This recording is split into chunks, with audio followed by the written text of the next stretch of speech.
Mr. President, your administration separated children. Garcia Luna has been charged. Joaquín Guzmán Loera. Entre Washington y México por Jesús Esquivel. Esta es una producción de Fluxus Comunicaciones. Este es el podcast de Entre Washington y México, con la agenda bilateral y sus protagonistas en voz de Jesús Esquivel.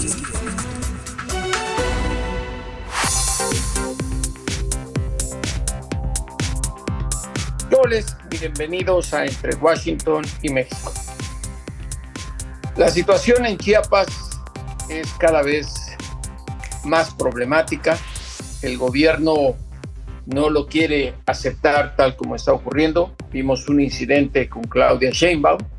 Y para hablar de lo que está pasando en esa entidad, le agradezco mucho a Eunice Rendón que esté con nosotros. Ella es coordinadora de Agenda Migrante,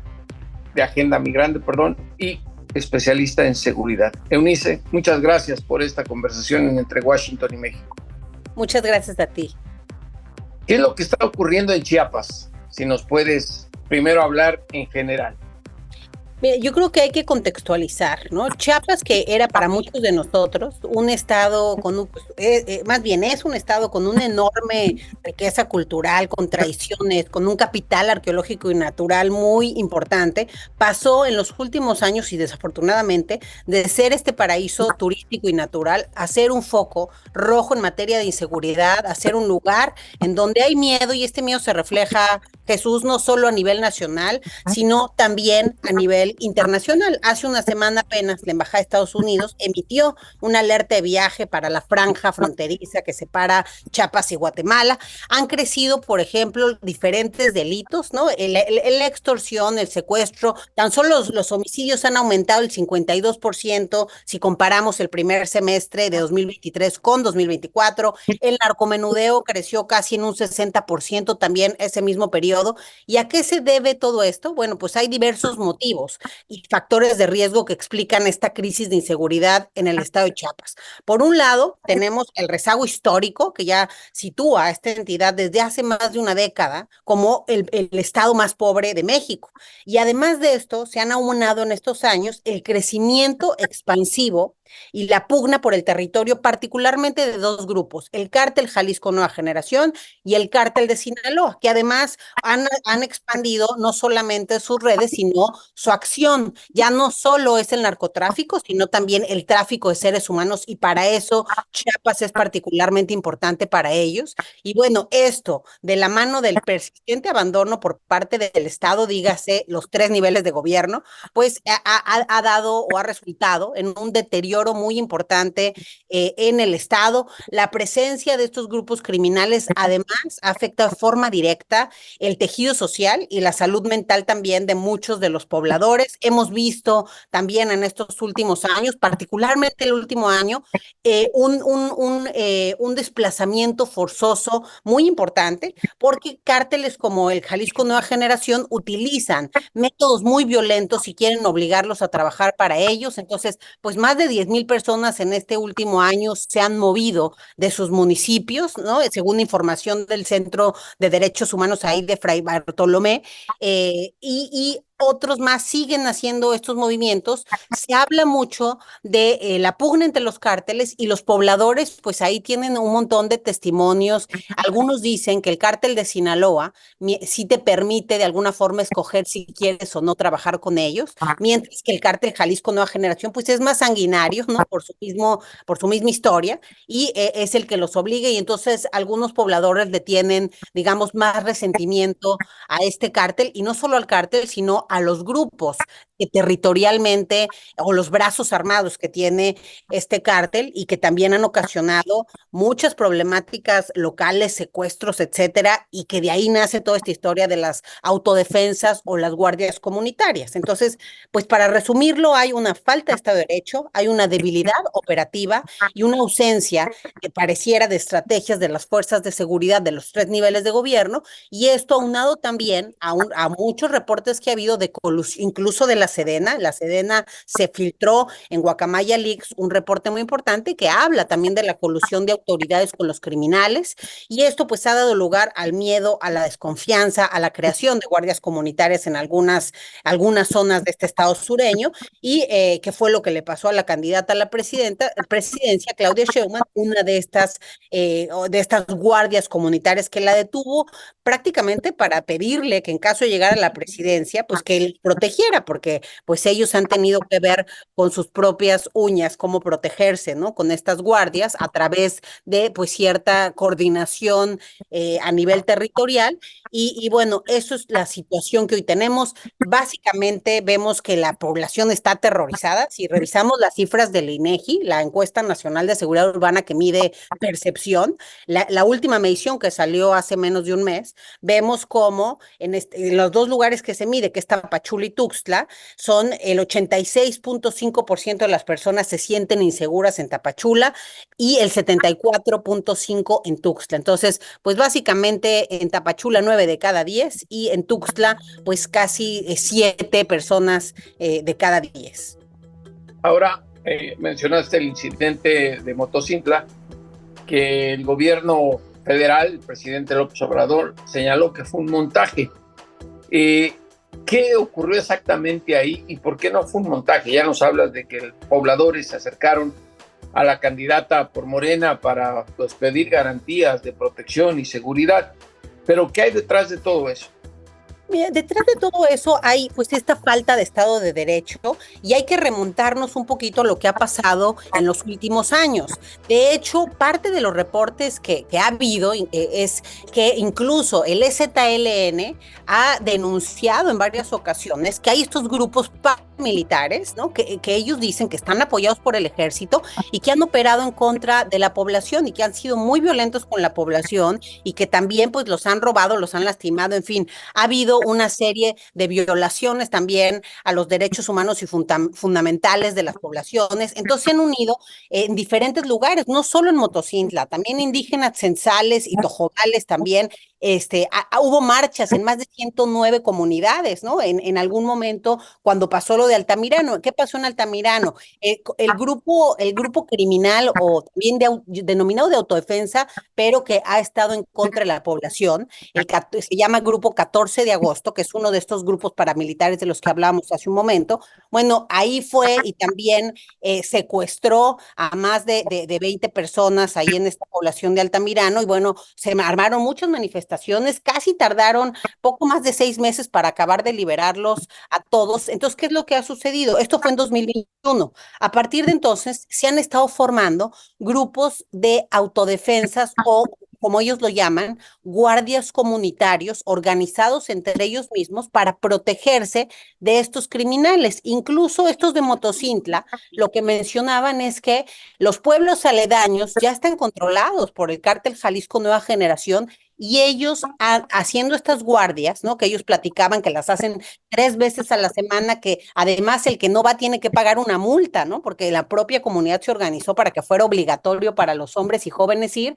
Entonces tienen que proteger las entradas a su municipio para que el cártel Jalisco Nueva Generación no llegue y se apodere también de esta comunidad. Ellos mencionan porque el presidente decía que eran montajes y que hasta tenían estas capuchas, etcétera, y la realidad es que ellos dicen que la tienen más bien por protección, para que no haya luego un contraataque, digamos, en contra de ellos por saber quiénes son. Entonces están más bien guardando su identidad por el trabajo o por el tipo de labor que están haciendo de protección. También decirte que pues esto no es nuevo en México, ¿no? O sea, a mí me tocó personalmente trabajar en Michoacán, en Tierra Caliente, en el momento de las autodefensas, y son cuestiones muy similares. Muchas de estas autodefensas se generaron para proteger sus cultivos, para proteger sus árboles, su madera, que les estaban robando los criminales, incluso ataques, violaciones directas a las mujeres, que también han pasado en el lado de Chiapas y pasó en su momento en Michoacán. Aquí el problema que yo veo, querido Gerardo, es que el tema es que, Jesús, perdón, es que al final cualquier autodefensa está al margen del Estado. Aquí estamos viendo autodefensas paramilitares que atacan a la población y las que la defienden, pero finalmente cualquiera de ellas, al estar al margen del Estado, pues entran muchas complicaciones ahí. Entonces, porque ya la propia aparición o la sola aparición de autodefensa significa que hay una falta de Estado de Derecho, que alguien no ha logrado, o que alguien, en este caso la autoridad, pues no ha logrado brindar la seguridad que requiere la comunidad, y que la comunidad tiene que hacerlo por la autoridad, y eso ya significa pues un error, o digamos una falta de estrategia o un error en la estrategia de seguridad. Ahora, te pregunto de una situación que está pasando, el pleito entre Jalisco Nueva Generación y Sinaloa en Chiapas es más por rutas de trasiego, pero hablaste de algo importante, el tema del tráfico de personas. ¿Ha exacerbado la situación este creciente flujo de migrantes procedentes de Centroamérica, Sudamérica y el Caribe? Sin duda, eso yo creo que es lo que más ha exacerbado la situación, la pelea también por este negocio de tráfico de seres humanos que se ha vuelto millonaria, y que me atrevo a decir que es más redituable que el tráfico de drogas a veces, no solo por el dinero, sino porque es más difícil que los atrapen por el tráfico de seres humanos que por el tráfico de sustancias. Entonces, por eso es que se ha vuelto un negocio también tan atractivo. Incluso a nosotros, que nos ha tocado reportar, a mí me han mandado migrantes a veces cuentas con nombres y apellidos que les están pidiendo extorsión, o sea, sabemos quiénes son y dónde están, y aún así a veces se le dificulta a la autoridad detenerlos, porque ellos dicen, la autoridad, que tiene que haber una denuncia. El migrante, en su calidad de indocumentado, pues claro que no quiere hacer una denuncia, quien se atreve a hacerlo pues no quiere ir a ratificar, entonces se vuelve un proceso muy complicado. Solamente un área, la Fiscalía General de la República, la verdad que se ha puesto ahora sí que las pilas, y ha logrado atrapar a algunos de estos grupos, ya no por el tráfico de seres humanos, sino por el crimen de delincuencia organizada, que ahí tiene otro tipo, digamos, de forma de detenerlos, y ahí no necesitan necesariamente esta denuncia por parte de los migrantes. Sin embargo, creo que uno de los grandes retos ha sido pues que el tráfico de seres humanos hoy todavía se hace pues si me atrevo a decir que con mucha impunidad en el país, y eso hace que estos grupos pues quieran tener estas zonas con este aumento en los flujos migratorios. En los últimos años, pues sí ha aumentado el flujo migratorio, particularmente pues de algunos países. Ya no solamente es la zona de Centroamérica, sino también grandes flujos de Haití, de Venezuela, de Cuba, han salido y han pasado por esta zona. Ya no solamente es el migrante solo, son unidades familiares completas. Entonces, todo esto tiene, por supuesto, un impacto también económico, y no solamente es el tema de la pelea por el territorio, creo que también se ve reflejado la corrupción de algunas de las autoridades, porque todos están ganando de estos flujos migratorios, y bueno, al final eso genera problemáticas en la dinámica social y comunitaria. En esto que hablábamos de las autodefensas o guardias comunitarias, pues hay al menos, nosotros identificamos al menos 15 localidades donde ya hay este tipo de guardias, porque se quieren proteger ante lo que está sucediendo ahí en su estado. ¿Cuáles son esas 15 localidades, señor?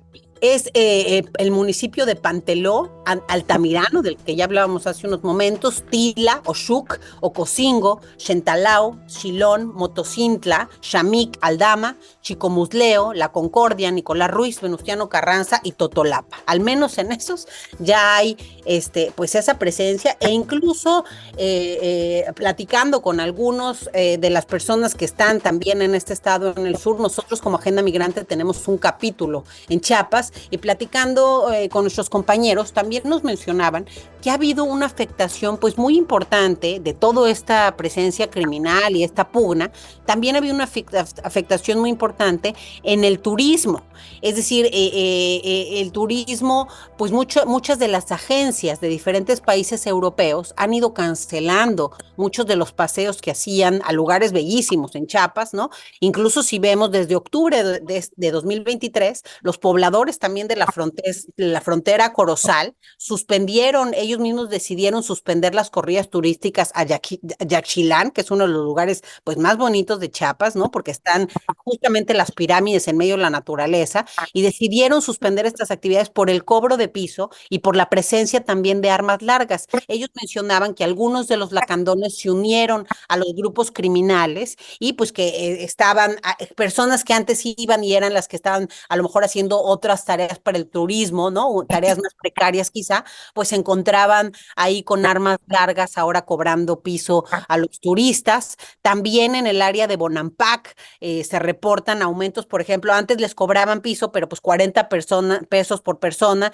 Esas tarifas han ido aumentando a 150 pesos por persona y 1,000 pesos por auto. Pero lo que más sorprende a las agencias y lo que ha hecho también que se cancelen muchos de estos viajes, pues es esta presencia de armas y esta amenaza con la que a veces pues se dirigen o hablan a las personas. Entonces, bueno, ha tenido un impacto también en estas otras áreas y en donde también los mismos pobladores, que aunque no son autodefensas, pues han tomado la decisión de no dejar pasar a turistas para que no haya ese aprovechamiento o ese cobro de piso en estas zonas. Qué irónico, ¿no? El surgimiento del ZLN fue precisamente el olvido del gobierno y estamos en otra situación similar, que ahora pues parece que se están armando en pequeños grupos por la ausencia del Estado. Y aquí te quiero preguntar, ¿el ZLN no está haciendo nada al respecto para defender a los chiapanecos? Sí, justamente, bueno, y bueno, qué bueno que mencionas también ahora sí que este antecedente histórico, ¿no? Del Ejército Zapatista de Liberación Nacional, que desde 1994 justamente nace con este propósito de reivindicar la propiedad de las tierras y una distribución más equitativa de la riqueza. Y el ZLN ha sido uno de los grupos que más se ha manifestado en contra de estos, ahora sí que de los otros autodefensas o grupos paramilitares formados por estos cárteles, ¿no? Particularmente el cártel Jalisco Nueva Generación. Entonces, ellos sí se han quejado, han hecho también algunas estrategias, pues, de autodefensa entre ellos, y sobre todo han también manifestado, ellos lo que dicen es que es el ejército mexicano que está ayudando a armar a estos grupos y que, pues, están en contra de esta, por supuesto, de esta ayuda y de estos grupos particulares que están ahí. Entonces, sí hay una participación muy activa también en las manifestaciones del EZLN y son quienes pues sí han sacado ya ahora sí que varias de estas informaciones a la luz pública. Ellos incluso hablaban de que ven la situación como una guerra civil, ¿no? Y solicitan también el alto a la persecución por parte de estos grupos criminales. No te rías de mí, pero te voy a hacer esta pregunta. ¿Y el gobierno del Estado? No, pues realmente el gobierno del estado está en completa ausencia, incluso viendo testimonios de algunos de los pobladores, pues los pobladores mencionan que curiosamente el ejército, la Guardia Nacional, la Policía Estatal, las municipales, en muchos lugares ya ni siquiera hay policía municipal, ¿no? Pero que ellos mencionan, o es muy precaria. Por ejemplo, yo recuerdo que ayudé en algún momento a la presidenta municipal de Suchiate porque pues estaba muy preocupada que tenía muy pocos policías y no tenía ningún recurso, porque también hay que decirlo, hace algunos años en este sexenio, pues ahora sí que se eliminó el recurso que era para las policías municipales, entonces pues estaban sin nada, ¿no? Entonces fuimos ahí a ayudarla y muchos de los pobladores lo que mencionan es que curiosamente estas autoridades siempre llegan después de los hechos, ¿no?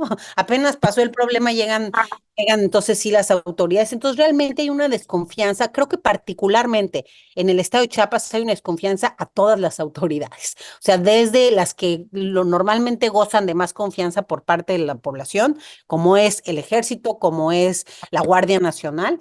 Ellos ahí pues no confían, creen que están coludidos también con los grupos criminales. Entonces yo te diría que el estado, el gobernador, creo que particularmente este gobernador Rutilio Escandón, pues le ha ido mal en materia de seguridad, ha habido una descomposición enorme del estado y yo veo una ausencia. Eso es lo que te diría, una ausencia del Estado en toda esta situación, porque no solamente la policía, o sea, requerirían incluso pues de una policía próxima con capacidad de mediación, lo cual pues no estamos viendo. Creo que la situación en Chiapas desafortunadamente nos recuerda que debemos repensar las estrategias de seguridad con una visión mucho más integral. El despliegue de la Guardia Nacional, que es enorme en Chiapas, porque por el tema migratorio han desplegado mucho a la fuerza militar en este estado. Sin embargo, hay que recordarle a la Guardia Nacional y al Ejército que el despliegue por sí solo no funciona. No se trata solo de tener a muchos elementos.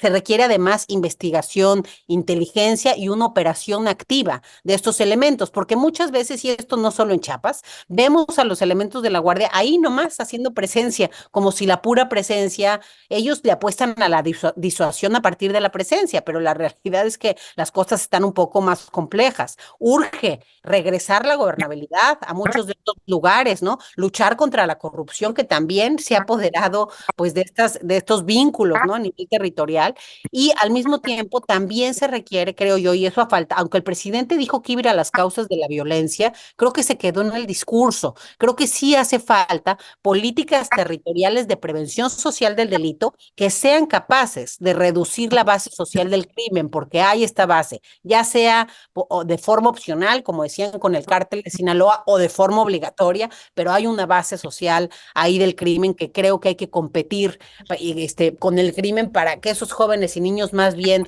tengan otras opciones, y eso es lo que haría una política de prevención social del delito exitosa o adecuada. Y otro tema ahí también en donde ha habido ausencia y donde falta echarle más ganas, pues es atender el tráfico de personas de una manera más eficiente, como te decía, que no haya tanta impunidad para que no sea un negocio tan redituable y que haya quizá más colaboración efectiva con autoridades de otros países, porque las redes del tráfico de seres humanos no son solo mexicanas, empiezan en los países de expulsión migratoria más importantes y terminan o siguen en Estados Unidos, incluidas autoridades de todos esos países, ¿no? Que son parte de estas redes que hoy son tan fuertes y tan redituables económicamente para el crimen. Eunice Rendón, te agradezco muchísimo esta plática entre Washington y México, y esperemos que se compongan las cosas en Chiapas por el bien de ese estado y por el bien de todo México. Gracias por estos minutos. Muchas gracias a ti también. Hasta luego.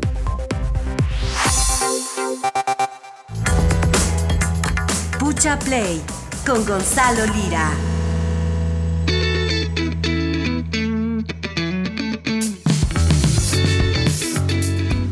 Bueno, y para regocijo de todas las que preguntaron con el corazón doliente que dónde estaba Gonzalo, ya está aquí, Entre Washington y México con Pucha Play.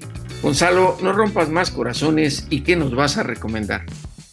Híjole, Jesús, yo te recomiendo que no te la creas. ¿Qué tal que es mi mamá y nada más? O sea, ¿qué tal que solo es mi bueno, mamá igual a tu mamá le puede romper el corazón. Pues sí, a lo mejor está preguntándose por qué no ha venido a comer, por qué no se presenta con Jesús, y quizá ahí es donde está el problema. No, pero pues bueno, andábamos de viaje, nos tocó ir a cubrir los premios Platino allá a la Riviera Maya, y ahorita digo, hoy no vamos a hablar de eso, pero sí vamos a estar hablando después de qué pasó por allá. Sin embargo, fíjate que pues muy apegándome un poco al tema de que si los montajes, que si los no montajes, que si las guerras sucias, que si no las guerras sucias, sobre todo hablando de los montajes, me hizo pensar mucho en que los montajes se han vuelto una herramienta para popularizar contenidos, ¿no? Dígase el montaje de algún tipo de operativo en contra del crimen, el montaje de quizá algún tipo de cobertura de guerra, o incluso los montajes más soft, ¿no? Los romances falsos, ¿no? Las parejas que se inventan o las controversias que de repente surgen de los reality shows, todos estos que sabemos que responden más bien como a esta necesidad de hacer ruido y de generar controversia alrededor de algún producto, de algún proyecto o de algún interés específico. Y hay dos películas que me gustan mucho y que quiero poner aquí sobre la mesa, porque creo que los maestros del montaje son los influencers, o los mal llamados influencers, porque digo, yo me atrevo a decir que tú, Jesús, eres un influencer en todo el sentido, porque influye tu opinión, en los pensamientos de las demás personas. A mí me parece que se ha tergiversado un poco y se ha ni en el distorsionado. pensamiento, Gonzalo, ni en el pensamiento de mi mamá tenía yo influencia. Pero mira, ahora sí lo tienes en el pensamiento de algunos. Y ahora pues la idea de influenciar, pues como todo tiende en este mundo en el que vivimos, pues corre hacia el lado del capitalismo, ¿no? A los influencers se les conoce como aquellas personas pues que están al servicio de las marcas, que están al servicio de intereses comerciales, con tal de vender. Y entonces estos personajes se vuelven como títeres de los productos, como títeres de las circunstancias, y empiezan a perder toda identidad y todo lo que hacen, o todas las formas en las que actúan, que responden a esta necesidad de likes y de respuestas, ¿no? A estos estímulos constantes que nos dan las redes sociales. Y te decía, hay dos películas que me gustan mucho al respecto. La primera que les voy a recomendar se llama Not Okay. O sea, no estoy bien o ni tan bien. En español le pusieron Falsa Influencer, la encuentran en la plataforma de Star Plus, y es la historia de una chavita que empieza a volverse famosa y empieza a generar una base de fanáticos, porque un día, subiendo en sus redes sociales un video, un TikTok, pues se inventa que estuvo dentro de un ataque, que fue, pues que estuvo dentro de un ataque terrorista, y eso, pues de alguna forma, y que estaba en París, ¿no? Y entonces ella empieza como a darse cuenta de que esto genera el interés de las personas, y empieza a crearse toda una vida falsa alrededor de esta situación falsa que la hizo saltar a la fama, y cómo su propia vida se empieza a enredar ante esta necesidad de estar construyendo un personaje que no necesariamente es este personaje que la gente espera algo de ella, y cómo esto incluso llega a afectar hasta su salud mental y muchas otras cosas más de su entorno y de su vida. Esa sería la primera recomendación. Es una comedia, está bastante interesante, Not Okay o Falsa Influencer, y la encuentran en la plataforma Star Plus. Y la otra es una de las grandes Perdón, sorpresas. Gonzalo, antes de que nos digas la segunda, esta deberíamos recomendársela a Roberto Madrazo. Roberto Madrazo. Bueno, él es el maestro de los montajes y del engaño, no hasta falseaba los resultados de sus carreras, ¿no? Por eso te lo digo. Sí, aparecía en la meta mágicamente. Pero bueno, Falsa Influencer o Not Okay es una de las opciones, y creo que nos hace un panorama interesante de qué es lo que está pasando con este mundo. Y el otro, Falsa Influencer pues es una comedia hecha y derecha, y la otra es una gran sorpresa que seguramente ya sí te han hablado de ella, porque parecía que iba a ser una comedia bobalicona del tipo, pero termina siendo una película muy perturbadora, debo de decirlo. Se llama, y es una película mexicana, se llama Señora Influencer. Señora Influencer, con Mónica Huarte, que pues básicamente lo que se trata es una señora, una mujer llegando a sus 50 años, que todavía vive con su papá. Su papá es un tipo que se dedicaba a hacer cine, un documentalista bastante venerado, y que tiene mucho control sobre su vida, ¿no? Constantemente le está recordando a qué horas tiene que tomar tal o cual pastilla, pero además le tiene prohibido el uso de las redes sociales y en general de cualquier contacto con el mundo exterior al mundo en el que ella vive en su casa, una especie de Rapunzel, ¿no? De princesa de cuento de hadas. Esta mujer, al principio de la película, pues sentimos mucha empatía e incluso lástima por ella, porque no tiene amigos, quiere hacer amigos, y entonces de buenas a primeras se hace de un teléfono celular y se obsesiona con las redes sociales, en particular con el TikTok y con el Instagram, en el cual empieza a seguir a influencers, a jovencitas que le dan consejos de vida, y entre ellas se encuentra una terapeuta ahí holística, de estas personas que se inventan cualquier profesión. Empieza a ir a terapia con ella, y esta mujer la empieza a influenciar tal cual, y empieza a decir: tu papá no tiene por qué controlarte, tú eres la dueña de tu tiempo, tú eres la dueña de tu vida, y por cierto, esas pastillas que te hacen tomar no deberías de estártelas tomando porque solamente te están sedando. Esta mujer se cree todo lo que le dicen, porque claro, antes no estuvo en contacto con ese mundo, y entonces empieza a subir cosas sintiéndose libre, y lo que al principio empieza como un juego muy inocente, del cual algunos personajes incluso hacen mofa, termina convirtiéndola en un fenómeno viral. Pero ese fenómeno viral, ¿qué pasa cuando realmente nos damos cuenta que el personaje está sumamente desestabilizada emocionalmente, mentalmente, químicamente, la química de su cerebro no funciona bien y entonces empieza a despertar todo aquello que el papá trataba de mantener adormecido, porque si alguien la conoce desde chiquita, es el, no se las voy a echar a perder, pero termina siendo un slasher movie prácticamente. Es una cosa muy interesante la que logran con esta película, la encuentran en Prime Video, y es una película mexicana que la marketearon, la vendieron como si fuera una comedia bobalicona, y termina siendo una película casi de terror y un análisis muy interesante de cómo las personas son influenciables y de cómo los montajes venden, pero también al mismo tiempo que para quienes lo realizan venden, para quienes los consumen, pues les tergiversan por completo el mundo y hacen que tengan una visión completamente pues fragmentada de la realidad. Pues ya ven por qué es importante que el rompecorazones esté entre Washington y México, porque no solo nos trae buenas recomendaciones, sino que también ayuda a recuperar la alegría de la vida a muchísimas mujeres que preguntan, ¿y dónde está Gonzalo? No sé, Jesús. Yo creo que estás usando esas técnicas para solo para mantenerme aquí cautivo, pero créeme que no es por falta de interés ni por falta de ganas, a veces es solo la falta de tiempo. Que lo resuelvan las mujeres que preguntan por ti y contigo. Por lo pronto, mi querido Gonzalo, un gran abrazo. Otro para ti, Jesús.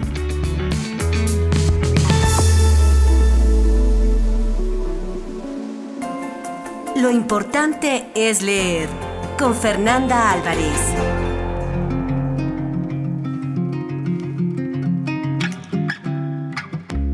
Y ya llegó Fernanda Álvarez con un carrito del súper lleno de libros, pero solo le vamos a pedir que elija, como siempre, el elixir de la lectura, porque para eso no falla. Lo más importante es leer, ¿o no, mi querida Fer? Hola, querido Jesús, pues como siempre, es un placer estar aquí contigo para hablar de libros y recomendaciones. Y la primera es una autora que ya les he recomendado un montón de veces, que es Maggie O'Farrell. Ella fue la que escribió El retrato de casada y la novela de Hamlet. Y con esta se llama La primera mano que sostuvo la mía.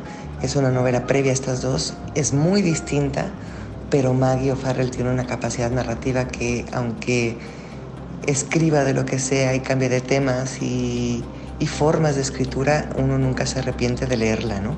En este caso son dos historias de dos mujeres en distintos tiempos, una es en los años 50 y otra es en la actualidad.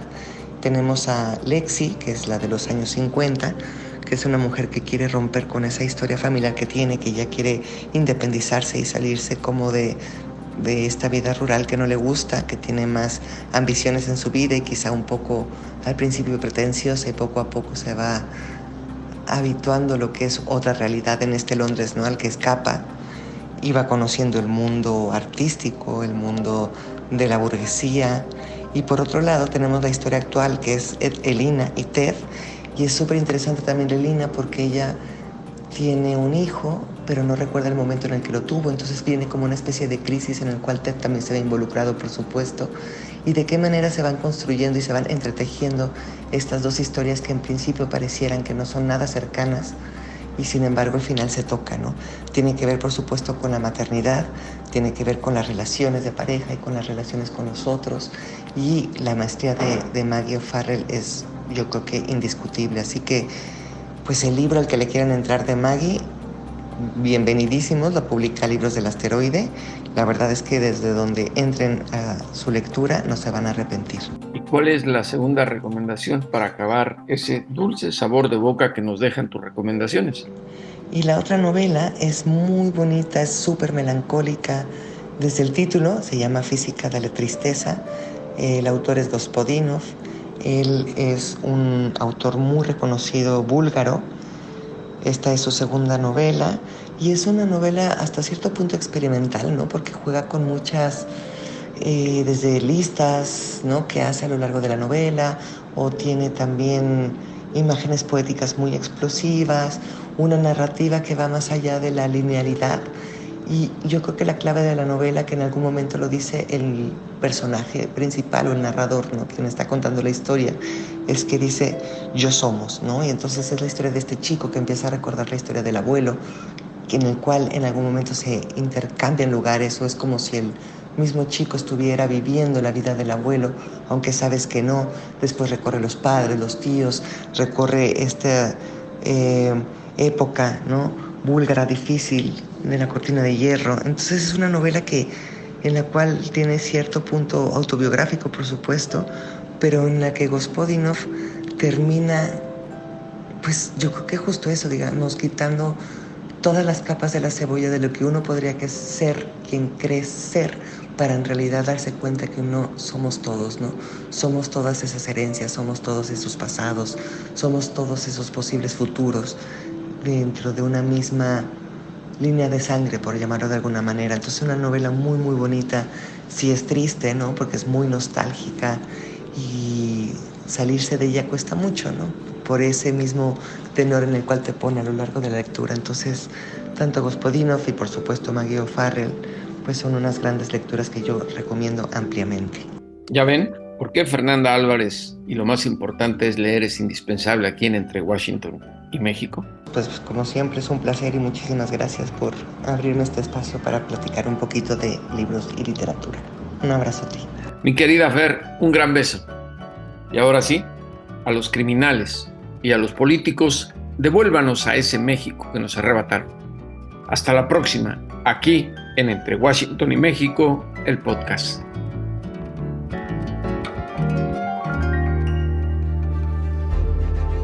Esto fue Entre Washington y México, una revisión semanal por la agenda bilateral y sus protagonistas.